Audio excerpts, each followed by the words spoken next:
NCIB times ಮೀಡಿಯಾಗೆ ಸ್ವಾಗತ. ಮಗಳನ್ನ ಮದುವೆ ಮಾಡಿಲ್ಲ ಅಂತ ಹೇಳಿ ತಾಯಿಗೆ ಬೆಂಕಿ ಹಚ್ಚಿದ ಕಿರಾತಕ. ಹೌದು, ಮಗಳನ್ನ ಮದುವೆ ಮಾಡಿಕೊಡೋದಕ್ಕೆ ನಿರಾಕರಿಸಿದಕ್ಕೆ ಯುವತಿಯ ತಾಯಿಯ ಮೇಲೆ ಪೆಟ್ರೋಲ್ ಅನ್ನ ಸುರಿದು ಬೆಂಕಿ ಹಚ್ಚಿರುವಂತಹ ಭೀಕರ ಘಟನೆ ಬೆಂಗಳೂರಿನ ಬಸವೇಶ್ವರ ನಗರದ ಭೋವಿ ಕಾಲೋನಿಯಲ್ಲಿ ನಡೆದಿದೆ. ಗಾಯಗೊಂಡ ಮಹಿಳೆಯನ್ನ ಗೀತಾ ಅಂತ ಹೇಳಿ ಗುರುತಿಸಲಾಗಿದ್ದು, ಆರೋಪಿಯ ಹೆಸರು ಮುತ್ತು ಅನ್ನುವಂಥದ್ದನ್ನ ಪೊಲೀಸರು ತಿಳಿಸಿದ್ದಾರೆ. ಗೀತಾ ಪ್ರಾವಿಷನ್ ಸ್ಟೋರ್ ಅನ್ನ ನಡೆಸ್ತಾ ಇದ್ದು, ಮುತ್ತು ಅನ್ನುವಂಥ ಯುವಕ ಅದೇ ಪ್ರದೇಶದಲ್ಲಿ ಟೀ ಸ್ಟಾಲ್ ಅನ್ನ ಇಟ್ಕೊಂಡಿದ್ದ.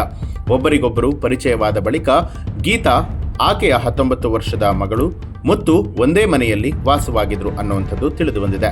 ಈ ವೇಳೆ ಯುವತಿಯನ್ನ ಮದುವೆ ಮಾಡಿಕೊಡ್ಬೇಕು ಅಂತ ಹೇಳಿ ಮುತ್ತು ಗೀತಾಳ ಮೇಲೆ ಒತ್ತಡವನ್ನ ಹೇರ್ತಾ ಇದ್ದ ಅನ್ನುವಂಥ ಆರೋಪ ಕೂಡ ಕೇಳಿ ಬಂದಿದೆ. ಆದರೆ ಗೀತಾ ಇದಕ್ಕೆ ಸ್ಪಷ್ಟವಾಗಿ ನಿರಾಕರಿಸಿದಕ್ಕೆ ಕೋಪಗೊಂಡಂತಹ ಯುವಕ ಈ ಒಂದು ಕೃತ್ಯವನ್ನ ಎಸಗಿದ್ದಾನೆ ಅಂತ ಹೇಳಲಾಗಿದೆ. ಘಟನೆಯ ನಂತರ ಆರೋಪಿ ಸ್ಥಳದಿಂದ ಪರಾರಿಯಾಗಿದ್ದು, ತೀವ್ರವಾಗಿ ಗಾಯಗೊಂಡ ಗೀತಾಳನ್ನ ವಿಕ್ಟೋರಿಯಾ ಆಸ್ಪತ್ರೆಗೆ ದಾಖಲು ಮಾಡಲಾಗಿದೆ. ಈ ಕುರಿತು ಬಸವೇಶ್ವರ ನಗರ ಪೊಲೀಸ್ ಠಾಣೆಯಲ್ಲಿ ಪ್ರಕರಣ ದಾಖಲಾಗಿದೆ.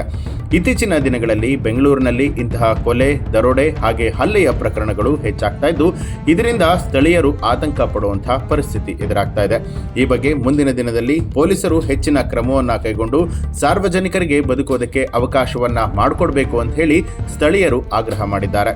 ಈ ಒಂದು ಮಾಹಿತಿಗೆ ಸಂಬಂಧಪಟ್ಟ ಹಾಗೆ ನಿಮ್ಮ ಅನಿಸಿಕೆ, ಅಭಿಪ್ರಾಯವನ್ನ ಕಮೆಂಟ್ ಮಾಡಿ. ಹಾಗೆ ನೀವಿನ್ನೂ ಕೂಡ ನಮ್ಮ ಚಾನಲ್ ಅನ್ನ ಸಬ್ಸ್ಕ್ರೈಬ್ ಮಾಡಿಲ್ಲ ಅನ್ನುವಂಥದ್ದಾದ್ರೆ ಈಗಲೇ ಎನ್ಸಿಐಬಿ ಟೈಮ್ಸ್ ಮೀಡಿಯಾ ಚಾನಲ್ ಅನ್ನ ಸಬ್ಸ್ಕ್ರೈಬ್ ಮಾಡಿ, ಬೆಲ್ ಐಕಾನ್ ಒತ್ತಿ.